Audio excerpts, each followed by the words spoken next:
Vous allez bien? Moi je vais très bien aujourd'hui. Nous allons réaliser sur Cuistot Passion aujourd'hui un bon plat de mbongo. Et oui, le mbongo c'est cette épice là, ce condiment comme vous pouvez le voir là. Je vais essayer d'ouvrir pour que vous essayiez de mieux voir ce que c'est. Voilà.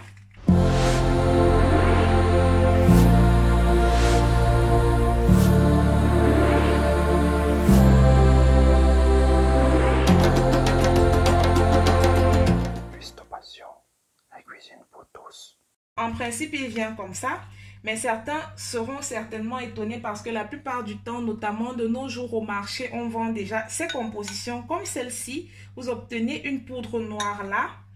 Ça, c'est la composition en général de l'épice de mbongo qui vient pour la sauce du mbongo, pardon, qui se fait à base de tout ce que nous avons dans le plat là. Alors, je vais citer. Il y a notamment le fameux mbongo, comme je venais de vous le présenter. Ensuite, vous avez le pépé. Vous savez bien, pour l'utiliser, il faut casser là. Ensuite, vous avez les rondelles. C'est ces espèces de petits bonbons là, vous voyez. On l'a déjà utilisé sur la chaîne plusieurs fois. C'est mieux, je vais soulever le plat maintenant. On a le poivre blanc, l'écorce de omi. Et vous avez également les 4 côtés. Moi, je ne l'ai malheureusement qu'en poudre. C'est pourquoi je ne vous le présente pas. Mais je vous mettrai une photo là. Dans le montage de la vidéo, vous le verrez à quoi ressemblent les 4 côtés. Alors, comme je disais tantôt, c'est ce mélange-ci, les épices de base en fait, que vous écrasez, vous mélangez avec un mixeur à 7 notamment pour obtenir cette poudre-là, notre mixture pour réaliser la sauce de mbongo. Et vous vous doutez bien, comme chaque sauce, il faut bien y agrémenter quelques petites choses. Notamment, nous allons rajouter à cela du ginseng, on l'a déjà également vu sur la chaîne plusieurs fois. Là, j'ai une tête d'ail, un peu de gingembre, une tomate, j'en utilise qu'une seule, un oignon, un peu de poireau. On ne va pas utiliser toute cette quantité-là car c'est trop.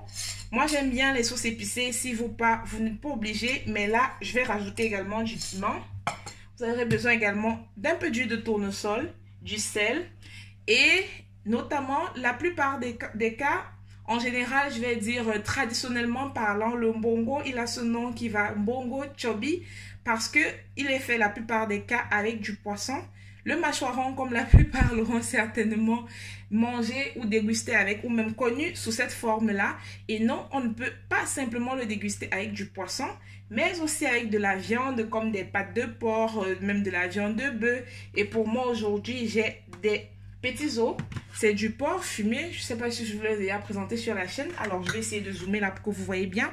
C'est du porc fumé. Là, je l'ai trempé dans un tout petit peu d'eau tiède pour que ça puisse être un peu plus tendre, la chair, vous voyez. Et ma sauce aujourd'hui, je vais l'accompagner de bananes plantain mûres. Alors, ça n'en a pas l'air comme ça les passionnés, mais le mbongo en principe c'est un repas qui est tellement facile à réaliser et aussi également rapide, surtout lorsque vous avez déjà réalisé au préalable votre mélange comme je vous l'ai présenté pour votre sauce de mbongo. Alors votre poudre comme je vous l'ai montré en présentant les ingrédients. Ensuite tout ce que vous aurez à faire c'est notamment d'éplucher votre ail, votre gingembre et de le passer au mixeur avec le ginseng, votre poudre de mbongo et ensuite agrémenter de poireaux et ou de piment, de le mixer et d'obtenir au total votre concentration, votre préparation pour votre sauce qui sera prête à être mise au feu.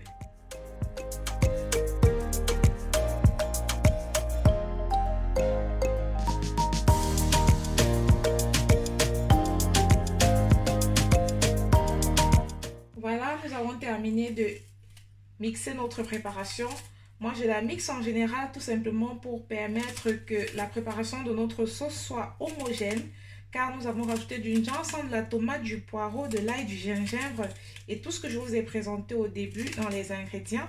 Là, pendant que l'huile est en train de chauffer, où nous allons réaliser notre sauce, l'huile dans la casserole, je veux dire, je m'attelle à couper les oignons. On va frire les oignons, ensuite frire un tout petit peu notre porc fumé ou viande si vous en avez. Mais si jamais vous avez du poisson comme le mâchoiron ou du bar, qui sont généralement des poissons très très fragiles, moi je vous conseille notamment de rajouter d'abord la préparation de votre sauce, ensuite d'y incorporer vos poissons respectifs et de les laisser tout simplement cuire, rajouter soit au tout début un peu de sel ou du cube si c'est ce que vous utilisez, mais je vous recommande fortement le sel. Et peut-être du piment, que ce soit en poudre comme moi j'en ai là aujourd'hui ou en morceaux.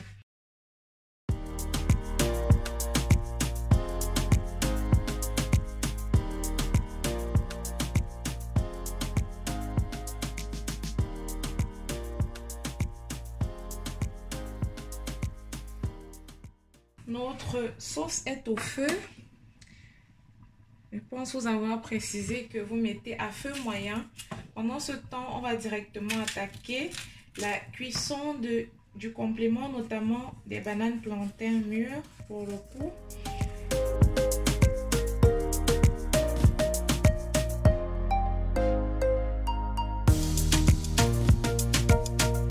Voilà les passionnés, à mi-cuisson, pardon. Oh là, je vais parler un peu comme les Espagnols. Je vais récupérer le sel pour en rajouter encore, mais pour savoir quelle quantité, notamment, je vais goûter. Vous vous rappelez certainement, j'en ai mis un tout petit peu lorsque j'ai frit ma viande fumée, mon porc fumé. Là, moi, je préfère toujours rajouter le piment à cette étape parce que j'ai déjà à peu près le goût de ma sauce. Le goût final, je vais dire, regardez-moi ça. Oh là là, je peux même pas vous expliquer à quel point ça sent tellement bon dans ma cuisine. Oh. Il y a une chanson chez nous au Cameroun qui dit qu'avec ce plat-là, on peut sauver son mariage ou même alors attraper son mari. C'est une expression. Quand je dis attraper, c'est pour dire le satisfaire, notamment dans l'assiette. Voilà les passionnés, 15 autres minutes plus tard, vous retirez tout simplement votre sauce de bongo du feu et vous vous servez un très bon plat comme moi là tout de suite. Je vais aller déguster parce que j'ai déjà très très faim. Toutes ces odeurs que j'ai aspirées, mais vraiment ça sent tellement bon, je vous dis même pas. Alors, on va goûter là. C'est vrai que j'ai déjà goûté la sauce, mais avec le plantain, pas encore.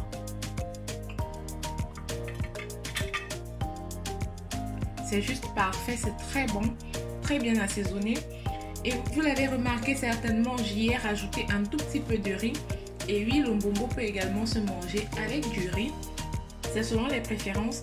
Si je dois vous faire une petite confidence, je dois dire, moi je le préfère nettement avec le plantain. Mais si j'ai un tout petit peu de riz encore à côté, pardon, je trouve que c'est toujours mieux. Alors je vous souhaite un très bon appétit. Alors messieurs, je vous dis quelque chose, tenez-vous prêts parce que ces dames désormais ont le secret d'un bon bongo pour vous faire chavirer les cœurs et le ventre. Je vous dis quant à moi à la prochaine. Je vous remercie d'avoir suivi cette vidéo. N'oubliez pas de liker et de partager, de vous abonner si ce n'est pas encore fait, si vous étiez nouveau sur la chaîne. Bienvenue sur Cuistot Passion à tous les nouveaux et comme d'habitude à tous les anciens. On se retrouve pour de nouvelles aventures sur votre chaîne. Ciao ciao!